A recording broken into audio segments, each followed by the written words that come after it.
Thank you, Dean, and thank you, Academy of Preachers, for this opportunity. If I could add a title to this sermon, it would be Give Me the Stones. Sisters and brothers, here we find Jesus in a very peculiar setting. In chapter 3, we see Jesus come to the Jordan to be baptized. His cousin, John the Baptizer, or the Baptist, reluctantly agrees. Then, however figurative or literal it may be, Matthew poetically elaborates on the heavens opening and the Spirit of God descending as a dove, and a voice sang from on high, "This is my beloved Son, in whom I am well pleased." However, now in the text in chapter 4, John and Jesus have departed, and the water from Jesus' body has dried. The baptism is now only a memory, and we have Jesus in the wilderness. Can't you see him walking through the wilderness? The text says that he stays in the wilderness for 40 days and 40 nights. And as I was reading this text, I realized something very peculiar. Jesus is not the first person to be baptized, nor is he probably the last. However, he is the only person amongst the group whom we see entering the wilderness. This shocked me because Jesus could have followed the rest who listened to John and got baptized and went home. But something was alluring to Jesus about the wilderness. The easy thing to say would be the Spirit, but how often has our spirit told us to do something and we didn't listen to it? I'll write my paper later. I'll talk to them eventually. I'll do this sooner or later. When the Spirit has been telling us, no, do it now. The old folks would simply say, don't put off till tomorrow, which you can do today. I believe Jesus was not ignorant to the many obstacles of the wilderness. However, I will speculate that Jesus knew that baptism was not his ending point. So he decided to listen to his Spirit and enter into the wilderness. Matthew 4:1, according to the Message Bible, reads, "Next, Jesus was taken into the wilderness by the Spirit for the test. The devil or tempter or antagonist was ready to give it." I love this text because this is arguably the first time we really see Jesus battling spiritually. Many look at this story and say that a literal devil was with Jesus, but how often have we been our own antagonists or tempters? Sometimes we give the devil a little too much credit for our own thoughts and our own actions. Because be not deceived, it was not the devil who possessed or overcame the killers of Sandra Bland and Trayvon Martin and the Charleston Nine and Tamir Rice and Emmett Till and Martin Luther King Jr. and Medgar Evers. It was the people who embraced the ideologies of the racist Americans that developed them. Many of our preachers have not been overcome by the devil. They simply believe the homophobic and sexist rhetoric that they heard from their grandparents and great-grandparents and great-great-grandparents in their Sunday school lessons and their Bible studies and their church services. Donald Trump is not, 2 out of 3 is all right.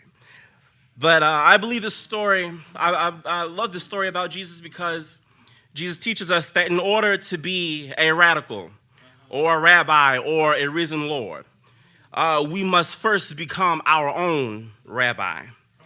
And we must wrestle with our own truth. Jesus says that in order for me to proclaim the good news to the poor, to heal the broken heart, to deliver the captive, or bring sight to the blind, I must first teach, respect, love, and take ownership of myself.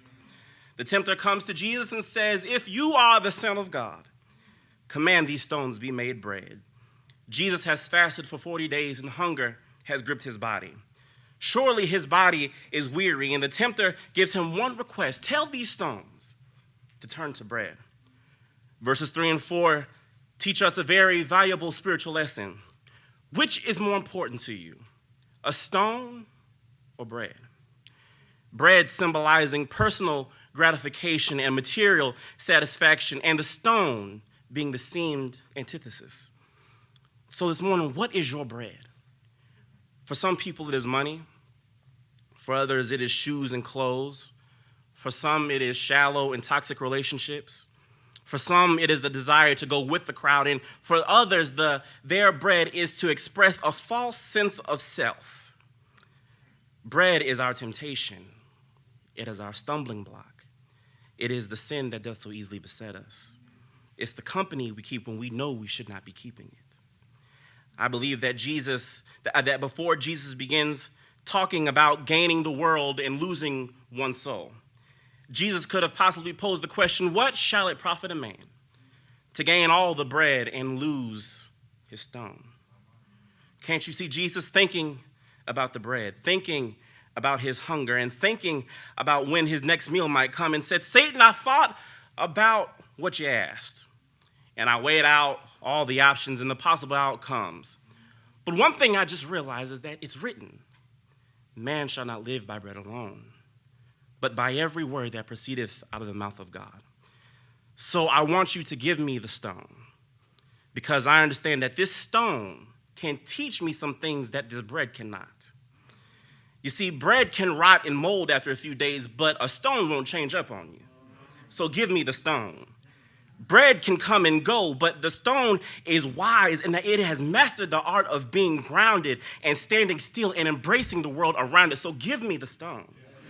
Bread is made in our own image and in our own liking, but the stone can look as smooth or bumpy or wide or small as it wants, but because it was made in God's image, and God has never rebuked or judged a stone.